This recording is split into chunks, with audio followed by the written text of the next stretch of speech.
Hello student, मैं Rahul Sharma Rahul study centre में आपका स्वागत करता हूं। आपका टॉपिक चल रहा था समन्वय यानी नेचर ऑफ कोऑर्डिनेशन। आज मुझे कराना है। मैंने आपको मीनिंग ऑफ कोऑर्डिनेशन करा दिया था, यानी समन्वय की जो परिभाषा है मैंने वो आपको पिछली वीडियो में बता दी है।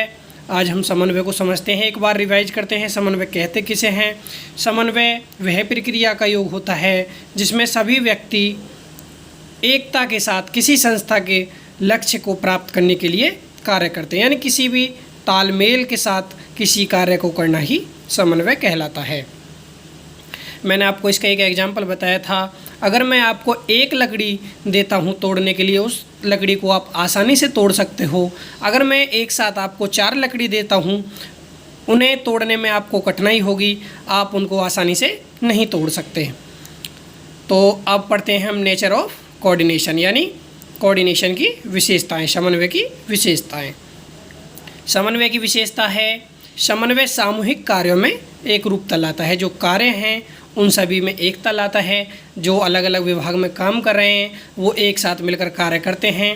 जैसे मैंने बताया, अगर एक लकड़ी मैं आपको देता हूं तो उसे आसानी से तोड़ सकते हो। अगर मैं आपको 4 लकड़ी दूंगा तो उन्हें तोड़ने में आपको कठिनाई होगी और नहीं तोड़ सकते। उसी प्रकार एक साथ मिलकर कार्य करोगे तो उस कार्य को आसानी से अपने लक्ष्य तक पहुंच जाओगे, लक्ष्य को आसानी से प्राप्त कर लोगे। अगर बिखर बिखर के यानी अलग अलग करके कार्य करोगे तो किसी भी लक्ष्य को प्राप्त करने में आसानी नहीं होगी।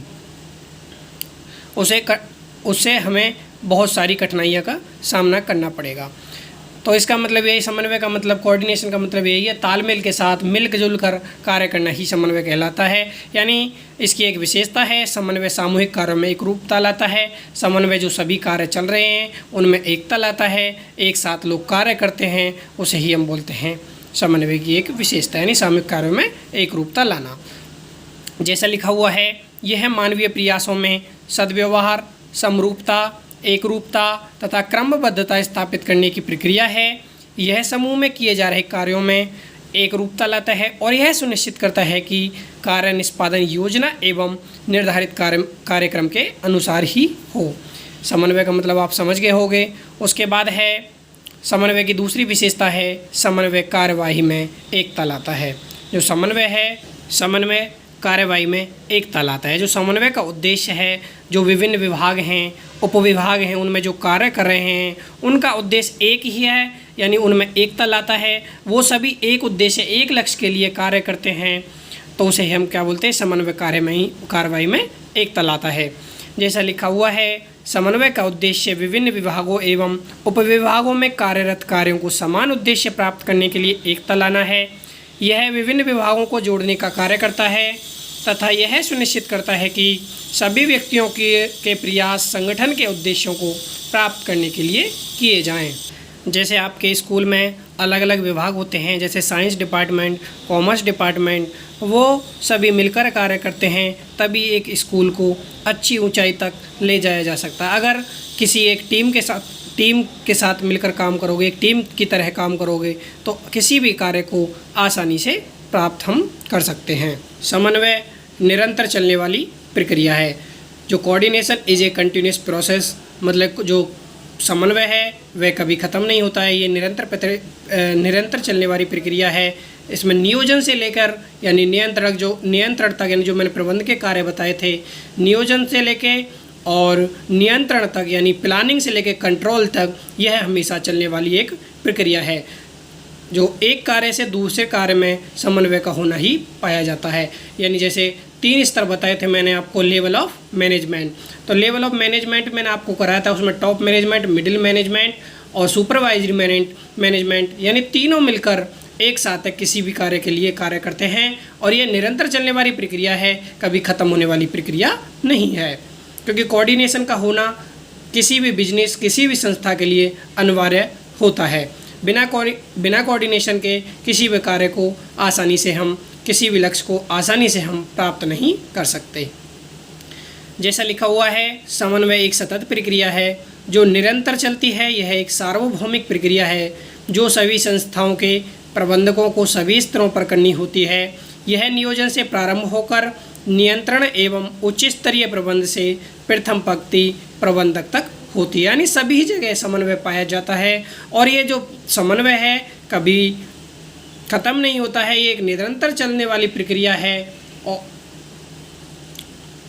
समन्वय की चौथी विशेषता है समन्वय सर्वव्यापी है।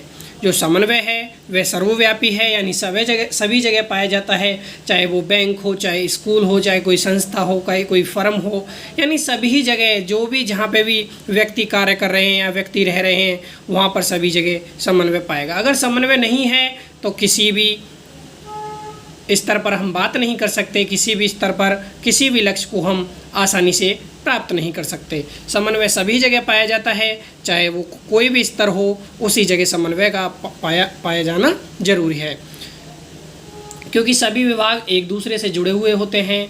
क्योंकि एक डिपार्टमेंट से दूसरे डिपार्टमेंट को किसी को भी आपस में ज़रूरत पड़ सकती है, यानी किसी भी तालमेल के साथ करना ही समन्वय कहलाता है। उसी प्रकार समन्वय सर्वव्यापी है, सभी जगह पाया जाता है।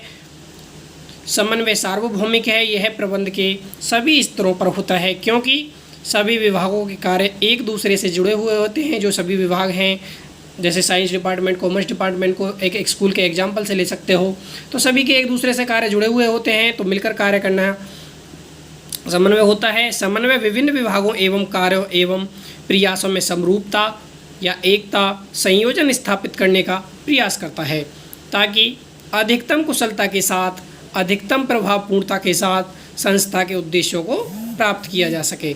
समन्वय के अभाव में कार्यों की पुनरावृत्ति एवं अव्यवस्था की स्थिति होने का डर रहता है। यदि समन्वय का जहाँ अभाव होता है, जहाँ समन्वय नहीं पाया जाता है, वहाँ पर अव्यवस्था फैलने का डर रहता है, यानी आपस में लड़ाई होने लगती है, आपस में किसी भी झगड़े होने लगते हैं, तो अपने लक्ष्य से किसी भी कंपनी के लोग या जो उसमें कार्य कर रहे हैं वो अपने लक्ष्य से भटक जाते हैं। यानी समन्वय सर्वव्यापी है, समन्वय सभी जगह पाया जाता है।